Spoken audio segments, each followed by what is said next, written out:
What's up, my fellow YouTubies? Welcome back to the channel of Mike the Great Studios.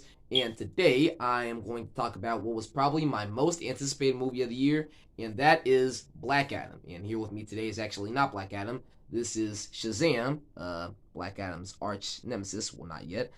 He's pretty similar with all the lightning and the thunder, like the same power set. You guys get the idea. So leave me down in the comments below what you thought of the movie. Did you love it? Did you hate it? Was it somewhere in the middle? And if you like this video, make sure to like and subscribe. And now we are going to move on. Now, I know that there are not a lot of people that admire the DCEU all that much. I know that in the early stages they had some issues with Batman v Superman, the Suicide Squad, and all those earlier movies. But ever since the release of movies like Aquaman and Shazam and Birds of Prey and all those, it kind of started to grow on me a little bit more. Ever since those couple movies came out, and what I really liked about this movie was how it was able to expand the DC universe a little bit more on the hero side of everything. I mean, Birds of Prey did it a little bit by bringing in Black Canary and Huntress, introducing some of those guys. But most of the DCEU has been establishing like villain introductions, like because of course we got two Suicide Squad movies, and both of those movies gave us like a ton of villains. And this movie introduced us to guys like Hawkman, Doctor Fate, the Atom, actual comic book movie superheroes, who I know don't have as big reputations as characters like Superman and stuff like in the comics, but these characters, like seeing these characters in the DCEU, more superheroes, was actually pretty cool. Even though this movie is based around the villain of Black Adam. By the way, I should mention that this video is being made a day or two after the film's immediate release, so there will be spoilers. And if you have not seen the movie, I have no idea why you're watching this video.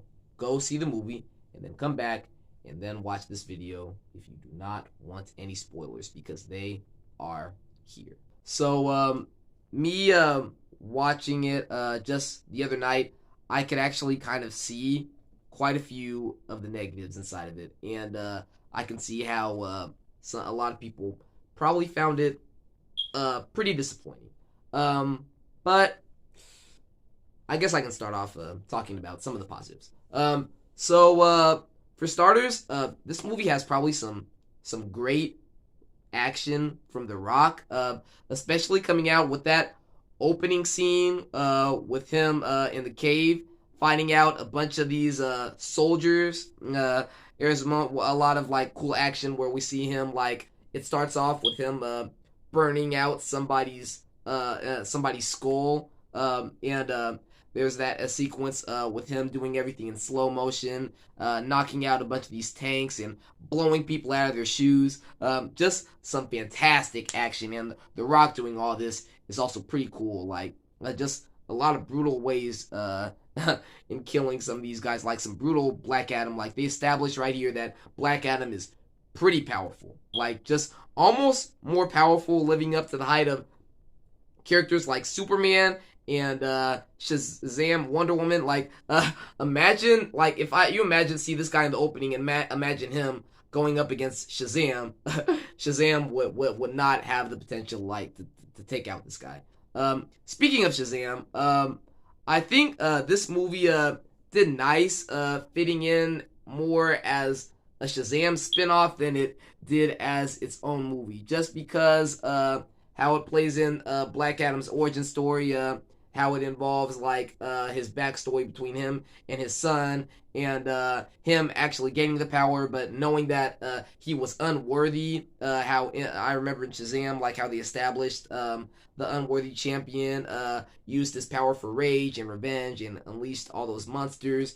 And in this one, we know this one establishes just how powerful Black Adam really is, and just how much potentially he has, like over as the city's protector, as the protector of Kahndaq.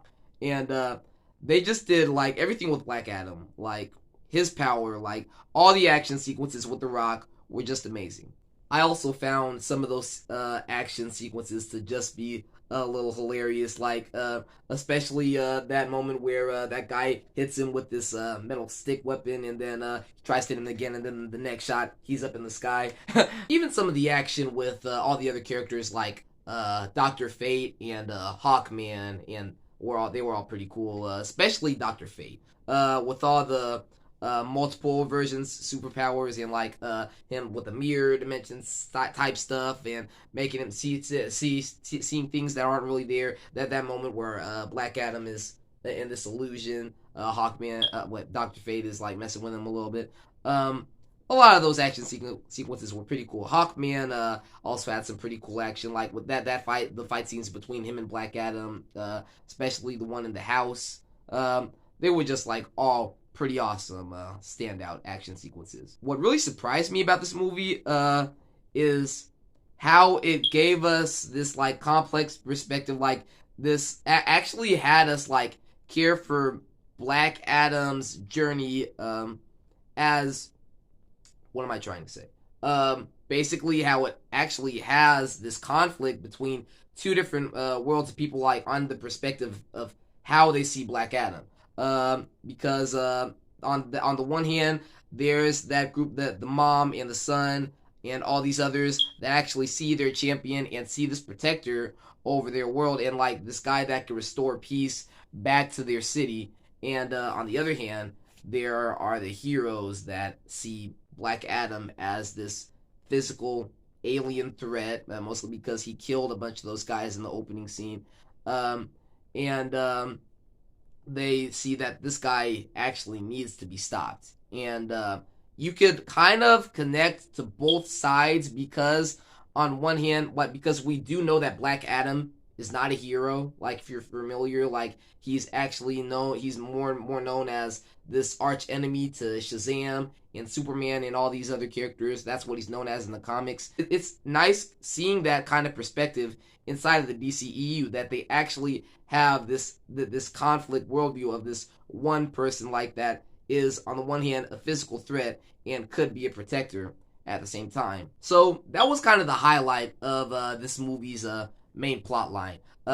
Big stuff that I also really loved were some of the moments between Hawkman and Black Adam. Just the feud is just like could be pretty hilarious at some points.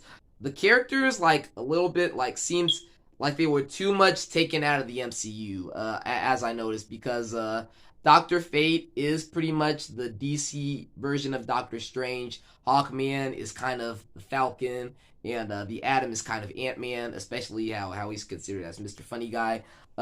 So I feel like that was one of the weaknesses of the movie. They did take a little bit too much similar stuff out from the Marvel Cinematic Universe and put it in the DC universe. But it was still pretty cool seeing these characters, and I did not actually expect Hawkman to be that much of a standout.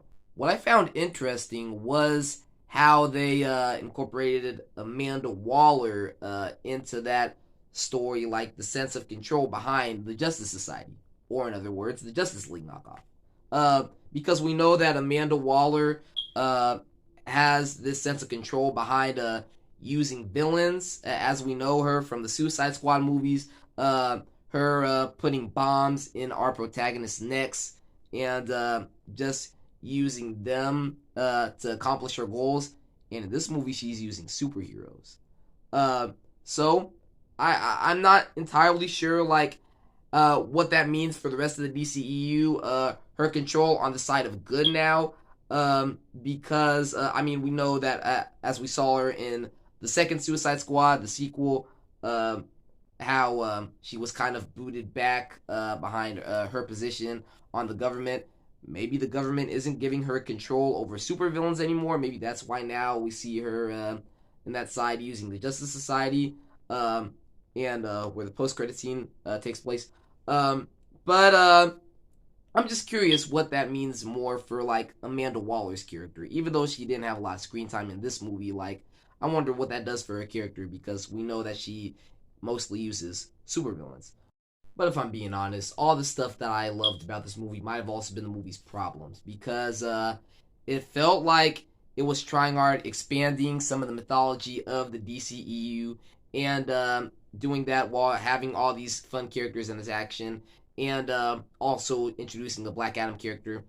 And it felt like there wasn't enough given for the Black Adam character. I mean, even though we saw a lot of his story, it didn't feel like The Rock had a lot of personality. I mean, this is The Rock that we're talking about.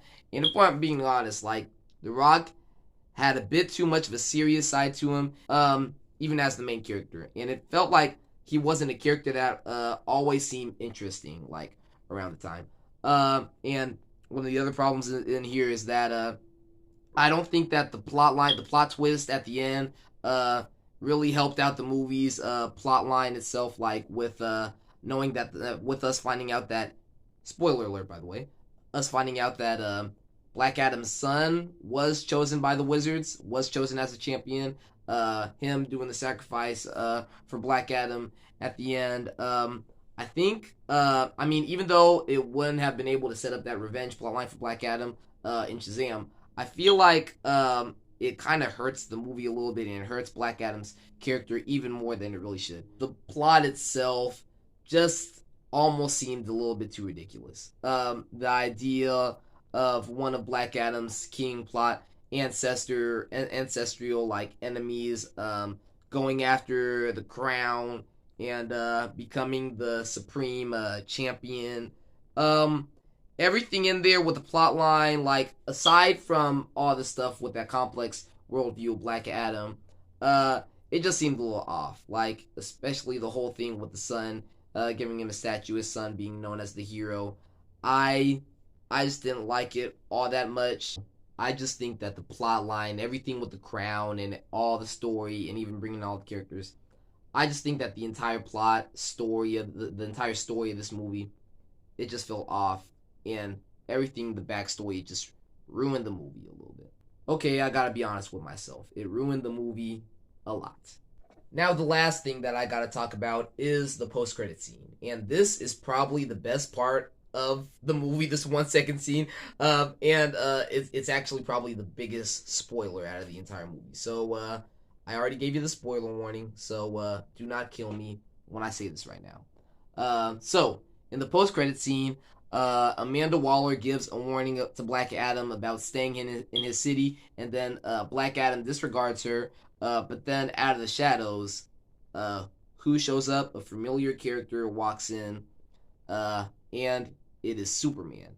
Henry Cavill as Superman shows up right at the last second of the post-credit scene, just giving off this great ending. Before I watched the movie, I had noticed that online, Warner, the WB, had officially announced that Man of Steel 2 is gonna be in the making. And then knowing like where this leads, like where Superman shows up in the last second, I'm wondering, what does that mean for the Man of Steel sequel? Does that mean Black Adam is going to tie into Man of Steel 2? Is this going to be a lead up? Is Man of Steel 2 going to be a follow up to like where this post credit scene goes down?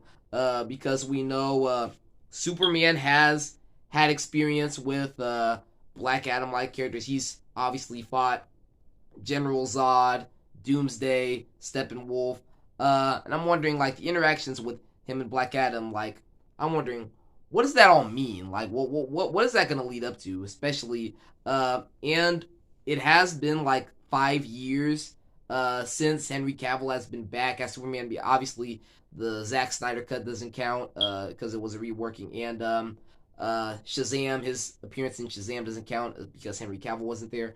But now it's been 5 years since Henry Cavill has been back, and what I can say is like it has been like quite a few years, like since it's been almost 10 years since Man of Steel 2 has since Man of Steel had been released. Seeing what this all means for the rest of the movie, like for the rest of the DCEU, it'll be pretty interesting. So let me know what you thought about the movie if you have seen the movie. Just remember to like and subscribe. Thank you guys so much for watching, and I will see you